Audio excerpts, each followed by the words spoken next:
Alireza versus Magnus. Siapa yang bakal menang nih? Hai para penikmat catur, selamat datang di video gua. Dan kali ini gua akan ngebahas sebuah partai menarik yang dimainkan antara Alireza Firouzja versus Magnus Carlsen. Nah, Alireza sendiri adalah pecatur junior nomor 1 di dunia, dan sementara Magnus Carlsen adalah sang juara dunia saat ini. Nah, partai ini dimainkan di Tata Steel Master di Belanda yang dimainkan tahun 2020. Oke, kita langsung ke pertandingan dan saksikan bagaimana jalan pertandingannya. Di sini, Alireza memegang putih, Magnus memegang hitam. Permainan dimulai dengan langkah E4, E5, kuda F3, kuda ke C6, gajah ke B5, dan ini adalah pembukaan Ruy Lopez atau pembukaan Spanyol. Permainan berlanjut kuda ke F6, Magnus memilih pertahanan Berlin yang sering ia mainkan. Kemudian D3 menjaga pion, D6 menjaga pion E5, C3, dan C3 ini dimainkan untuk mempersiapkan D4 membangun formasi pion di petak pusat.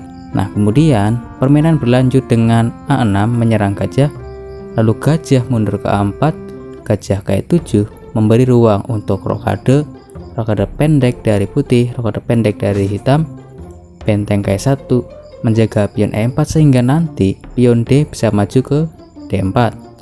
Nah, lanjut lagi benteng ke E8 memberi ruang gajah ke F8, kuda B ke D2.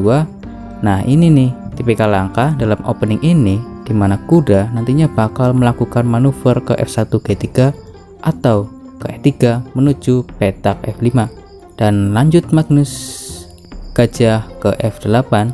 Nah, diagonal F8 A3 tertutup. Jadi, supaya lebih aktif gajahnya, sekarang saatnya persiapan untuk pindah diagonal melalui langkah G6 pada giliran selanjutnya. Kemudian H3 dari Alireza mencegah gajah ke G4, B5 memukul mundur gajah, gajah ke C2, gajah ke B7, dan akhirnya D4 dimainkan. Oke, kita telah masuk ke posisi normal Ruy Lopez, di mana putih punya kontrol lebih melalui pion pusatnya, dan hitam punya formasi pion yang solid, pion C7, D6, E5 yang gak mudah untuk ditembus. Nah, permainan kemudian lanjut G6, A3, kuda ke B8. Magnus sudah memulai manuver kuda, menempatkan kuda ke petak yang lebih ideal, dan juga memberi penguasaan yang lebih untuk gajah ke B7.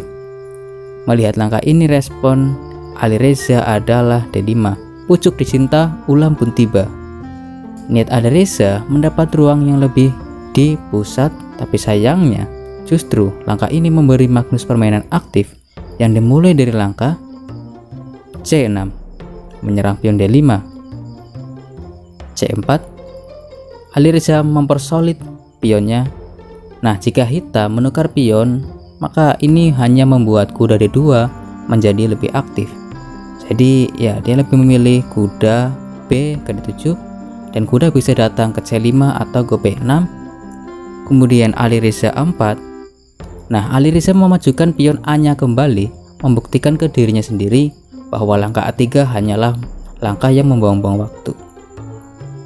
Kemudian menteri ke C7, dan langkah ini memiliki ancaman pion B tukar pion C4, kemudian kuda makan pion dan pion C makan pion D. Dengan sebuah tempo serangan ke kuda, maka hitam unggul 1 pion. Nah, jadi B3 dimainkan Alireza. Alireza tetap menjaga supaya formasi pionnya tetap solid, dan ya, ini menarik sekali karena hanya karena satu langkah D5 yang tadi ya, Magnus bisa mendapat posisi yang aktif. Memang levelnya harus diakui memang beda sih antara Alireza sama Magnus ya. Level nggak bisa bohong. Dan jika kalian pikir serangannya berhenti sampai di sini, kalian salah. Karena serangan berlanjut setelah benteng E ke C8, membuat sebuah battery ke arah gajah ke C2. Dan di sini Alireza merespon dengan benteng ke A2 menjaga gajah. Oke, mungkin kalian ada yang bertanya, lalu bagaimana jika putih cuek aja? Misal dia main gajah ke A3 gitu ya. Nah, jawabannya jika gajah ke A3 misalnya ya, pion C makan pion D5, pion E makan pion D5, dan sekarang bam, sebuah taktikal Kemudian setelah pion C makan gajah, menteri memakan gajah di C2. Satu pion dimenangkan oleh Magnus. Oke, kembali ke posisi sebelumnya. Setelah benteng ke E2, Magnus memakan pion dan pion B makan pion C4.